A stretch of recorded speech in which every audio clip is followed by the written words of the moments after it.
नमस्कार किसान भाइयों, हम इस वीडियो में जानेंगे कि हमारे गेहूं का जो प्लांट है उसमें हम किस प्रकार उत्पादन बढ़ा सकते हैं। कौन से वो टॉपिक हैं किसान भाइयों, कौन सी वो सावधानियां हैं जिन्हें उपयोग करके हम गेहूं की फसल का उत्पादन ज़्यादा से ज़्यादा ले सकते हैं। किसान भाइयों, कौन से फर्टिलाइज़र हम डालकर और कौन सी अवस्था में उनको डालकर अधिक से अधिक उत्पादन ले सकते हैं। किसान भाइयों, फर्टिलाइज़र का डालने का तरीका क्या होना चाहिए, किस तरह हम उसे प्रयोग करें जिससे कि हमें अधिक से अधिक उत्पादन मिले। किसान भाइयों, कौन से फर्टिलाइज़र डालें, उनका डोज क्या रहेगा, क्या उनकी मात्रा रहेगी और कौन से समय में हम उन्हें डालें, तो इन सब बिंदुओं पर किसान भाइयों आज हम बात करेंगे। और हमारा जो इस वीडियो में मेन उद्देश्य है किसान भाइयों की हम अधिक से अधिक उत्पादन हम कैसे ले सकें। तो किसान भाइयों, शुरू करते हैं हम वीडियो को। तो सबसे पहले हम बात करते हैं किसान भाइयों कि कौन सी वो सावधानियां हैं जो हमें रखनी है जिससे कि हमारे गेहूं से अधिक उत्पादन मिले। तो पहली सावधानी आपको ये रखना है कि किसान भाइयों कि आप जब आपकी गेहूं की फसल 60 दिन की हो जाए या गर्भ अवस्था में हो जाए या बालियां निकल रही हों, तो किसान भाइयों या तो निकल चुकी हों, तो आपको जो सबसे पहले महत्वपूर्ण टॉपिक है किसान भाइयों याद रखना है कि आप अपने खेत में पर्याप्त मात्रा में नमी बनाए रखें। क्योंकि किसान भाइयों उस समय जब बालियां निकल रही हों या निकल चुकी हों या गर्भावस्था में हो, गेहूं का पौधा होता है, उस समय जो सबसे ज़्यादा आवश्यक होता है वह होता है पानी। किसान भाइयों, तो आपके खेत में पर्याप्त नमी रखना होगा, यानी कि समय समय पर पर्याप्त मात्रा में सिंचाई करते रहना चाहिए। दूसरी अगर सावधानी की बात करें किसान भाइयों, तो जब आप अपने खेत में सिंचाई करें तो आपको ध्यान रखना है कि हवाएं तेज नहीं चल रही हों या फिर आप शाम के समय सिंचाई करें जिस समय हवाएं धीमी धीमी चलती हों। इससे ये होगा कि किसान भाइयों कि जब आप खेत में सिंचाई करोगे और हवाएं नहीं चल रही होंगी तो फिर आपका गेहूं का पौधा गिरेगा नहीं। अगर हवाएं तेज चल रही हैं और हम सिंचाई करते हैं तो गेहूं का पौधा गिर जाएगा, जिससे कि आपके खेत का उत्पादन पर भी असर पड़ेगा। अब बात करते हैं किसान भाइयों की गेहूं में फर्टिलाइज़र कौन से डालने हैं।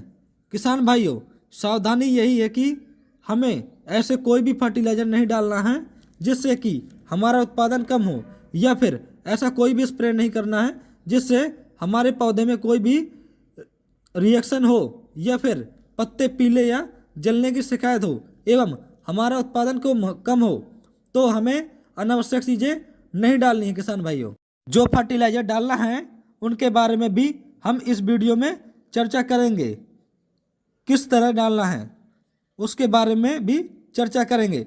तो किसान भाइयों, इस अवस्था में जब आप खाद प्रयोग करते हैं तो इस समय खाद की आवश्यकता होती है कि नहीं, इस बिंदु पर चर्चा कर लेते हैं। क्योंकि हमने पहले और दूसरे पानी के साथ जिंक डाला है, सल्फर डाला है और भी न्यूट्रिएंट्स डाला है, तो फिर इस अवस्था में हमें उसकी आवश्यकता होती है या नहीं। तो हाँ किसान भाइयों, इस अवस्था में गेहूं में फर्टिलाइज़र की आवश्यकता होती है। अगर आप इस समय पर खाद नहीं भी देते हैं तो उत्पादन हो जाएगा, पर जब आप देते हैं तो हमें अनुमान लगा सकते हैं कि 1 एकड़ में 1 से 2 क्विंटल प्लस हमें उत्पादन देखने को मिलेगा, और वो भी मिनिमम खर्चे पर। किसान भाइयों, अब बात करते हैं किसान भाइयों जो फर्टिलाइज़र हम इस अवस्था में देते हैं जिस समय गेहूं में बालियां निकल रही हों या निकल चुकी हों या फिर गर्भावस्था में हो, तो उस पोजीशन में हमें फर्टिलाइज़र को छिड़क कर डालनी चाहिए या फिर स्प्रे करना चाहिए। तो किसान भाइयों, मैं आपसे निवेदन करूंगा कि आपको इस अवस्था में स्प्रे विधि से फर्टिलाइज़र डालनी चाहिए या न्यूट्रिशन डालनी चाहिए जिससे कि वह तुरंत काम करे। अब किसान भाइयों, कौन से हमें फर्टिलाइज़र डालने चाहिए जिससे कि हमारे गेहूं में उत्पादन बढ़े। तो किसान भाइयों, जैसे कि इसमें नॉर्मल रूप में ज़्यादातर किसान 13-0-45 का उपयोग करते हैं, जो 0-52-34 NPK आता है किसान भाइयों, उसका भी उपयोग करते हैं, एवं जो 0050 आता है उसका भी उपयोग करते हैं। पहले हम जान लेते हैं किसान भाइयों की तीनों ग्रेड का अर्थ क्या होता है, इनके मायने क्या होते हैं। तो किसान भाइयों, जो N का मतलब होता है नाइट्रोजन, जिसमें कि N की जो मात्रा रहेगी वो नाइट्रोजन की होगी। P से फॉस्फोरस होता है किसान भाइयों, जो फॉस्फोरस की मात्रा होगी। और जो K होता है किसान भाइयों, उसमें पोटेशियम होता है। ये तीनों जो NPK की ग्रेड होती हैं। तो किसान भाइयों, यदि हम 13-0-45 डालते हैं तो कौन सी अवस्था में हमें डालना चाहिए और क्या काम वो उस अवस्था में करेगा या किस टाइम करेगा। तो किसान भाइयों, हमें हमारे प्लॉट में देखना है कि जब हमारे खेत में गेहूं में बालियां निकल रही हों या निकल चुकी हों एवं गर्भ अवस्था में हो, उस समय अगर उनकी पत्तियां पीली हों किसान भाइयों, या पीली पीली दिख रही हों, पौधा थोड़ा कमज़ोर हो एवं तने में मजबूती नहीं हो, तो उस अवस्था में किसान भाइयों 13-00-45 का प्रयोग करना चाहिए। अगर आपकी बाली स्वस्थ है किसान भाइयों, या अच्छा खासा हरापन है, तना भी आपके पौधे का मजबूत है और पत्ती भी अच्छी हरी है, तो किसान भाइयों उस अवस्था में आपको 0-52-34 है किसान भाइयों उसका स्प्रे करना है। यानी गर्भ अवस्था में हो या फिर कुछ बालियां निकल रही हों, या उस अवस्था में आपको किसान भाइयों 0-52-34 का स्प्रे करना है, जब आपके गेहूं में पत्ते पीले नहीं हों। तीसरा जो आता है किसान भाइयों, वो 0050। अब 0050 का उपयोग कौन से समय में करते हैं। तो किसान साथियों, 0050 जो आता है उसका उपयोग जब आपके गेहूं में बालियां निकल गई हों, उस समय इसका उपयोग आप करें। इसका बहुत ही अच्छा रिजल्ट आपको देखने को मिलता है, क्योंकि पोटेशियम किसान भाइयों जनरली जाना जाता है गेहूं में या फिर किसी भी फल के साइज बढ़ाने के लिए और उसमें चमक लाने के लिए या उसका वजन बढ़ाने के लिए किसान भाइयों पोटेशियम का इस्तेमाल हम करते हैं। जनरली पोटेशियम किसान भाइयों हमारे गेहूं के पौधे को मजबूती भी देता है, लेकिन इसका जो मेन काम होता है किसान भाइयों, वो होता है जो फल या फिर दाना कह सकते हैं उसके साइज बढ़ाने, या फिर उसकी जो बाली होती हैं उसकी लंबाई बढ़ाने, या फिर उसका जो भरा होता है उसको सेटल करने का काम करता है।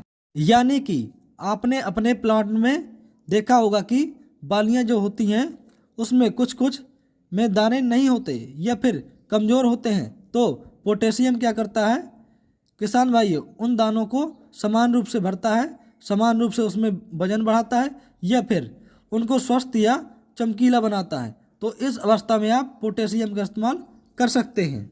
अब किसान भाइयों, हमारे सामने ये सवाल खड़ा होता है कि इसका प्रयोग हमें कितनी मात्रा में करना चाहिए। तो किसान भाइयों, आप 13-0-45 उपयोग कर रहे हो, या फिर 0-52-34 का उपयोग कर रहे हो, या 0050 का प्रयोग कर रहे हो, तो इसका जो प्रयोग करना है आपको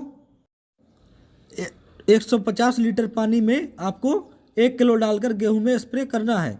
जब आप अपने गेहूं के प्लांट में स्प्रे करें किसान भाइयों, तो आपको एक बात ध्यान रखना है, कभी भी आप सूखे प्लांट में स्प्रे नहीं करें, या पहले नीचे पानी लगाने के बाद ही स्प्रे करें। तो किसान भाइयों, ये था आज का टॉपिक कि गेहूं में पैदावार कैसे बढ़ाएं। अगर आपको ये वीडियो पसंद आई हो तो हमारे चैनल को सब्सक्राइब जरूर करें।